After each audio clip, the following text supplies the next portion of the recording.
দুটি match জিতলেই semifinal নিশ্চিত এটা হয়তো বলা যাচ্ছে না, তবে এখন তো আসলে বাংলাদেশের একটা ম্যাচ জিতে হয়ে গেছে, দুটো ম্যাচ জিতে ছাড়া তো আর কিছু করার নেই। 2 ম্যাচ খেলে তবে 3 ম্যাচ জিততে পারবেন না। তো বাংলাদেশের বোলাররা এখন পর্যন্ত খুব ভালো করেছেন, এটা আমরা সবাই জানি।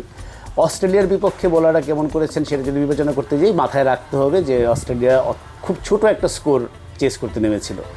এটা একটা বড় ব্যাপার। অস্ট্রেলিয়ানরা কোনো চাপই ছিল না তাদের উপরে। আর এমনিতেই আপনি যদি অস্ট্রেলিয়ান ব্যাটসম্যানদের দেখেন, তারা একটা ধরনেই ব্যাট করতে পছন্দ করেন, অলমোস্ট সবাই তারা খুব অ্যাটাকিং ব্যাটসম্যান।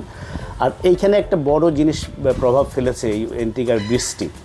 বাংলাদেশ যখন ব্যাট করেছে তখন উইকেটটাকে খুব একটা ব্যাটিং ফ্রেন্ডলি মনে হয়নি, কিন্তু যখন বাংলাদেশ বোলিং করেছে তখন যেহেতু বৃষ্টি হয়েছে, তো তখন যেটা হয়েছে বলটা ভিজে যাওয়ার কারণে বল খুব ভালো ব্যাটে আসছিল, বল উইকেটে পরে স্কিড করে ব্যাটে আসছিল, যেটা ব্যাটিং করতে অনেক সুবিধা হয়েছে। তো আজকেও বৃষ্টি হতে পারে, অ্যান্টিগার বৃষ্টি খুব ইন্টারেস্টিং, বৃষ্টি আসে যায় ম্যাচের মধ্যে 4-5বার বৃষ্টি এসে হয়তো খেলা থামিয়ে দিতে পারে সাময়িকভাবে।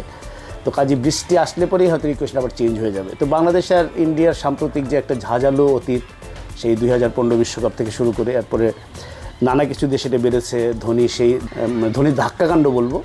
তারপর আপনার 2016 টি-20 ওয়ার্ল্ড কাপ, যেটা আরেকটা টি-20 ওয়ার্ল্ড কাপ, সেটার স্মৃতি হয়তো মনে পড়াটা সবচেয়ে স্বাভাবিক। 2016 সালে ব্যাঙ্গালোরে টি-20 ওয়ার্ল্ড কাপে বাংলাদেশ ইন্ডিয়াকে প্রায় হারিয়ে দিয়েছিল, 3 বলে 2 রান দরকার। ওই ম্যাচ বাংলাদেশ কীভাবে হেরেছিল এটা আজ পর্যন্ত আমার মাথায় ঢোকে নেই। এবং যারা ক্রিকেট ফলো করেন, ক্রিকেট দেখেন, এবং কী বলবো, যে ক্রিকেটের অনেক গৌরবময় অনিশ্চয়তা নিয়ে এত রকম কাব্য হয়েছে, এগুলো সব কিছুর সঙ্গে পরিচিত, তাদের কাছে ওই ম্যাচটা এখন পর্যন্ত দুর্বোধ্য লাগে। তো বাংলাদেশ ইন্ডিয়া ম্যাচ আমি বলবো যে নিরপেক্ষ দর্শকের দৃষ্টিকোণ থেকে বাংলাদেশের দর্শকরা চাইবেন বাংলাদেশ জিতুক, ভারতের দর্শকরা চাইবেন ভারত জিতুক। নিরপেক্ষ দর্শকের দৃষ্টিকোণ, নিরপেক্ষ কেমনে হওয়া যায় আমি জানি না এর ভিতরে। তার মধ্যে যদি হই, বাংলাদেশ ইন্ডিয়া ম্যাচ বেশিরভাগ সময় খুব কী বলবো যে একটা দারুণ ম্যাচ উপহার দিয়েছে।